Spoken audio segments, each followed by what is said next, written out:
আপনি আল্লাহকে একটু বলেন না আমার আল্লাহ আমাদের জন্য যেন শাফায়াত আল্লাহ পাক রব্বুল আলামিন যেন আমাদেরকে maaf করে দেয়, রব্বে কারীম যেন আমাদেরকে maaf করে দেয়।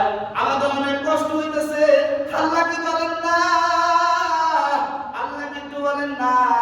এমন করে আদম নবী বলবে আমি কি তোমাদের জন্য শাফায়াত করব? আমি নিজেও তো একটি ভুলের ভিতরে আছি, আমি নিজেও তো একটি ভুলের ভিতরে আছি। আমার আল্লাহ আমাকে maaf করে দিয়েছে, কিন্তু তারপর আমি খুব ভয়ের ভিতরে আছি।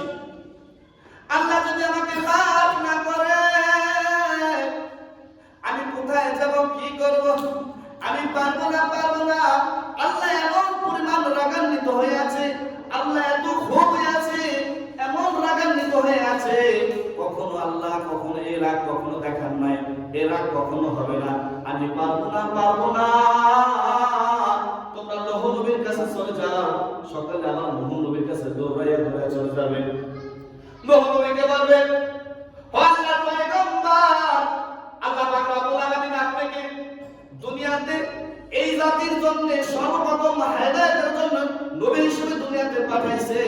আল্লাহ আপনাকে অনেক সুন্দর করে বানাইছে, আল্লাহ আপনার কথা ফলাইতে পারবে না। আপনি আল্লাহকে একটু বলে দেন না, আল্লাহ যেন আমাদেরকে maaf করে দেয়। নূহ নবী বলবে আমি নিজেই তো পেরেশানির ভিতরে আছি, আমি নিজেই ভুলের ভিতরে আছি।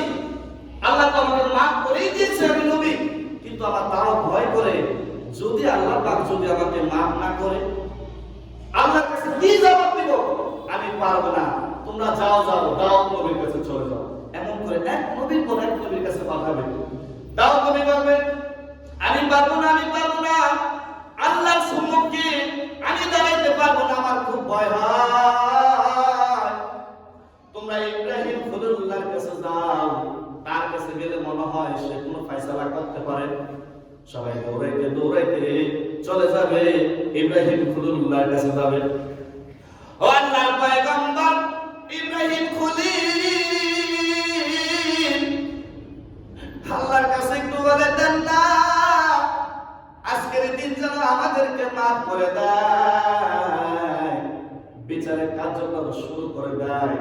আর সহ্য হয় না, আর পারতেছি না আমরা থাকতে। ইব্রাহিম খলিলুল্লাহ বলবে আমিও তো অপরাধী, আল্লাহ পাক আমাকে maaf করে দিয়েছে, তারপর ভয় করে তিনটি বিষয়ের উপরে আল্লাহ যদি আমাকে জিজ্ঞাসা করে আর আল্লাহর সম্মুখে আমি কি জবাব দিব গো? আমি পারবো না। তোমরা মুসা কালিমুল্লাহর কাছে চলে যাও। সবাই দৌড়াইতে আবার মুসা কালিমুল্লাহর কাছে যাবে। যাওয়ার পরে মুসা কালিমুল্লাহ বলবে আমিও পারবো না, আমার দ্বারা সম্ভব না। তোমরা চলে যাও ঈসা রুহুল্লাহর কাছে যাও। সে আল্লাহর নবীর জমানায় এসে গিয়েছিলেন, আল্লাহর নবীর উম্মত হয়ে সে আবার কবরে আছেন, তার কাছে যাও, সে পারতে পারে। সবাই ঈসা রুহুল্লাহর কাছে যাবে। দৌড়াইতে হে ঈসা রুহুল্লাহ, আপনি আল্লাহর কাছে একটু সুপারিশ করেন, এই বিচারের দিনে যেন আল্লাহ পাক আমাদের জন্য সহজ করে দেয়, maaf করে দেয়। ঈসা রুহুল্লাহ কান্না করে বলতেছেন আমি কিভাবে তোমাদের জন্য আমি আল্লাহর কাছে বলবো, আমি কিভাবে তোমাদের জন্য আমি সুপারিশ করব? তোমরা কি জানো না, ইতিহাস কি জানো না? আর আমার উম্মতরা আমাকে খোদা বলেছেন, নাউজুবিল্লাহ বলেন, আমাকে খোদা বলেছেন, আবার আমাকে আল্লাহর পুত্র বলেছেন। আমি ভয় আছি, আল্লাহ পাক রব্বুল আলামিন আমাকে কি করবে? আল্লাহ যদি আমাকে জিজ্ঞাসা করে আমি কি জবাব দেব? আমি ভয়ের ভিতরে আছি, আমি পারবো না। তোমরা একমাত্র একজনের কাছে যেতে পারো যে নাকি আল্লাহর কাছে আল্লাহর সম্মুখে কথা বলতে পারে। সে আর কেউ নয়, আমিও তার উম্মত। সে হইল আখিরি নবী মুহাম্মদুর রাসূলুল্লাহ সাল্লাল্লাহু আলাইহি সাল্লাম। আর দাবুদিনা সাহাবী রাসূলুল্লাহ সাল্লাল্লাহু আলাইহি সাল্লাম। সুবহানাল্লাহ বলেন। একমাত্র সেই পারে, ওই নবী পারে আমাদেরকে সুপারিশ করতে, আর কারো ক্ষমতা নাই। বলার পরে তারপরে তারা দৌড়াইতে নবী আলাইহিস সালাতু ওয়াস সালামের কাছে দৌড়ে যাবে। নবীর কাছে যাওয়ার পরে নবী আমার সেজদা তো পড়ে আছে, বিশ্বাস